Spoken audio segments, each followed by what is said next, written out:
Hello and welcome to एग्जामिंग्स। Idiom and phrases की video में आपका स्वागत है। चाहे एसएससी का एग्जामिनेशन हो, चाहे सीएचएसएल या ईपीएफ हो, 2 से 4 question direct idiom and phrases के आते हैं इंग्लिश के।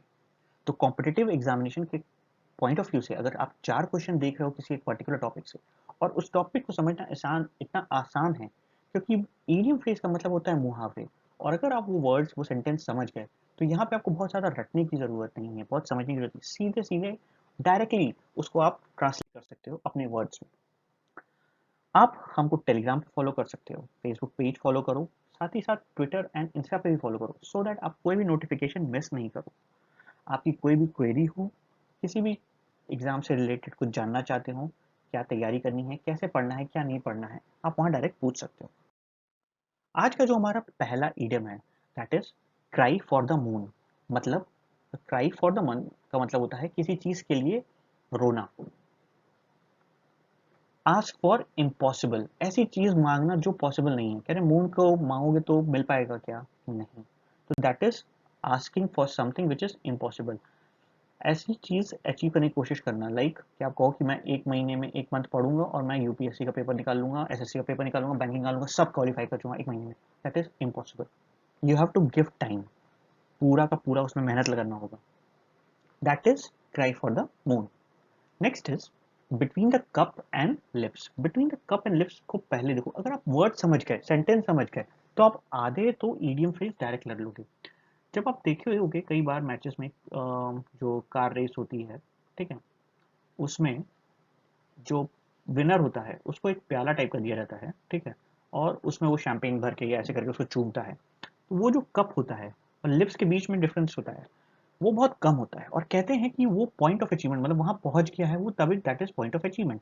तो अब कप एंड लिप्स कब मिलते हैं? जब आप पॉइंट ऑफ अचीवमेंट पे होते हो, जहां आप अचीवमेंट पा चुके होते हो, that is point of achievement. ये आपका पॉइंट ऑफ अचीवमेंट है। अगर आप पॉइंट ऑफ अचीवमेंट पे नहीं हो तो आपका ये मेल नहीं होगा। तो वही हम कहते हैं between the cup and the lips. Between the cup and the lips का मतलब point of achievement. Next is at a pinch. Pinch का क्या मतलब होता है? पिंच का मतलब होता है किसी को चिंगोटी काटना, ठीक है। तो जब आप इस तरह की चीजें आपके साथ हो रही हैं, चिंगोटी काटते हो आप, तो कहते हो कि वी आर इन ट्रबल, मुश्किल में हूँ। इसको ऐसे समझना, जब आप कभी किसी के साथ बैठे होते हो तो आपको कोई पिंच करके कहता है कि नहीं नहीं ऐसे मत करो, ये गलत है, stop it, that is in trouble होना, कि आप से करके मुश्किल में आ सकते हो। तो एट अ पिंच का मतलब होता है इन ट्रबल।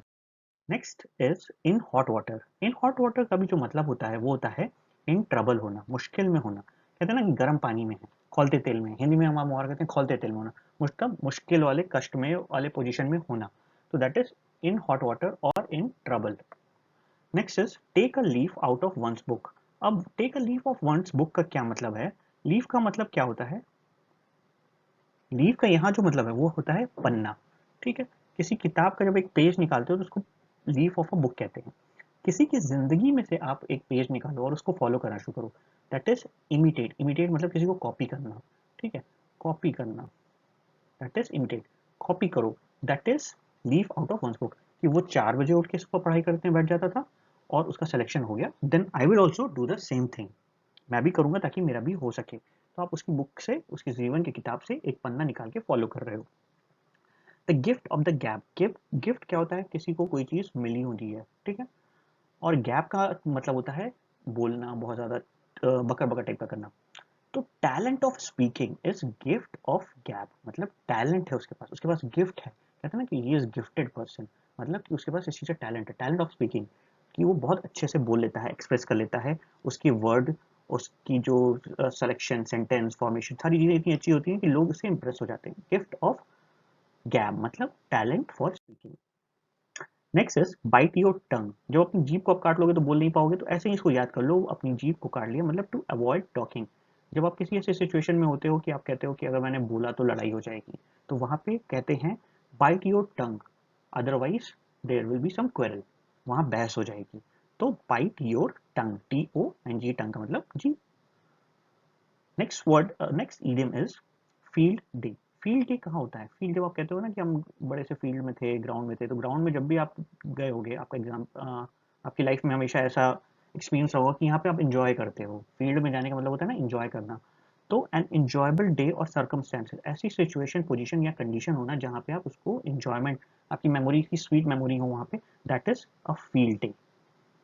मम्बो जम्बो मतलब जैसे हिंदी में कहते हैं ना अंड बंड बातें करना, जिसको कहते हैं नॉनसेंस और मीनिंगलेस स्पीच, कोई मतलब नहीं है ऐसी बातें करना। मैं पूछ रहा हूँ एग्जामिनेशन पेपर में टफ था या आसान था, और आप बताओ कि यार लंदन से पाकिस्तान की दूरी इतनी है, तो बिना मतलब की बात हो गई। Next is can't cut the mustard. Can't cut the mustard, mustard का क्या मतलब होता है? मस्टर्ड का मतलब होता है, आपने मस्टर्ड वर्ड सुना होगा, मस्टर्ड बीन्स होती हैं, मस्टर्ड ऑयल होता है, तो मस्टर्ड का क्या होता है? सरसों। कांट कट द मस्टर्ड, यहाँ पे वो सरसों की बात नहीं, मस्टर्ड का मतलब होता है कि वो कट नहीं निकला, वो ऐसा बंदा नहीं है, या वो कट ऑफ लेवल को क्रॉस नहीं कर पाया। Someone who is not educate enough to compete और पार्टिसिपेट, उस लायक नहीं होना कि वो compete कर सके या पार्टिसिपेट कर सके। कहते हैं कि रेस में नहीं पार्टिसिपेट कर सके, क्यों? क्योंकि वो तेज दौड़ता ही नहीं है, he is not educate enough, मतलब उसकी क्वालिफिकेशन 60% नहीं है, तो वो एग्जाम में नहीं बैठ सकता। इस तरह की चीजें जो होती हैं, that is can't cut the mustard, मतलब कट ऑफ लेवल नहीं पार कर पाया। कट द मस्टर्ड मतलब कट ऑफ नहीं क्लियर हुआ। ऐसे आप करके इसको याद कर लोगे। आई होप ये सारी चीजें आपको समझ में आई होंगी। कोई भी क्वेरी हो आप पूछ सकते हो। All the best, good luck.